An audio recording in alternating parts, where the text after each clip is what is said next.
Margot Robbie is not a wow, looks amazing kind of voice. She's not wired that way. She's someone who has watched Hollywood up close, not just from in front of the camera, but from the rooms where decisions are filtered, softened, and sanitized. So when her reaction to the Moana 2026 teaser began circulating, people expected admiration. What they got instead felt like a quiet warning. Margot didn't attack the teaser. She didn't praise it either. She called it impressively controlled, and that single phrase changed the entire tone of the conversation, because controlled isn't a compliment in creative spaces. It's a red flag. According to Margot, the teaser doesn't feel like a story being told. It feels like a product being protected. Every frame looks calculated. Every emotional beat feels approved before it's even felt. And that's where the discomfort starts. She suggested that Moana 2026 looks less like a creative evolution and more like a brand reinforcement exercise. Beautiful, safe, familiar, designed to comfort, not confront. That observation alone angered fans. But Margot didn't stop there. She questioned whether modern blockbuster filmmaking has reached a point where originality is no longer encouraged, only variation. Same emotions, same arcs, same reassurance, just scaled bigger and louder. And Moana, in her eyes, is becoming a victim of its own success. Margot pointed out something people rarely say out loud. When a character becomes culturally sacred, studios stop asking what the story could be and start asking what it must not be. Risk becomes the enemy. She acknowledged the visual ambition of the teaser, but criticized its emotional predictability. Not because it's bad, but because it's expected. And expectation, according to Margot, is where cinema quietly starts dying. Then she shifted toward the cast, and this is where the controversy truly ignited. She openly respected Dwayne Johnson's commitment, discipline, and presence. No one questioned that. But she raised an uncomfortable industry truth. Hollywood often confuses consistency with depth.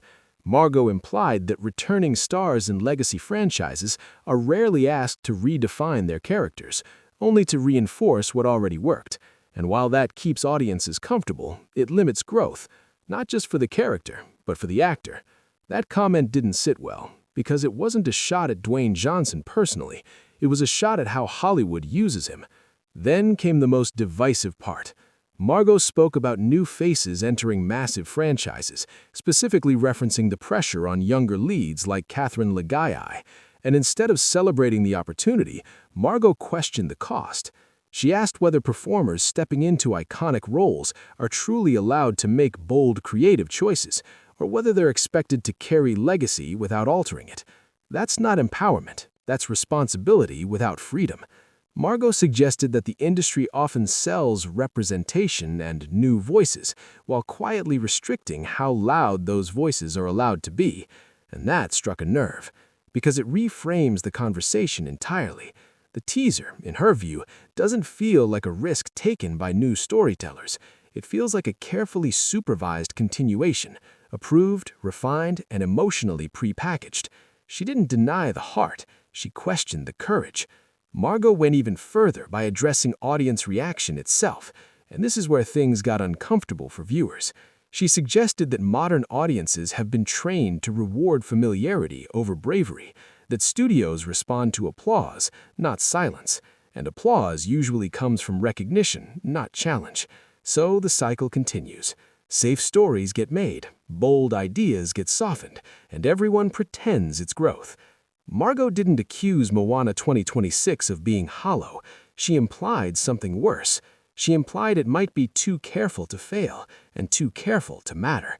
That line alone caused outrage, because success without risk feels like betrayal to artists.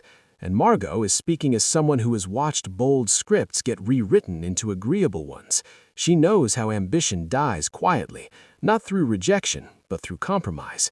Her reaction wasn't anti-Moana, it was anti-complacency.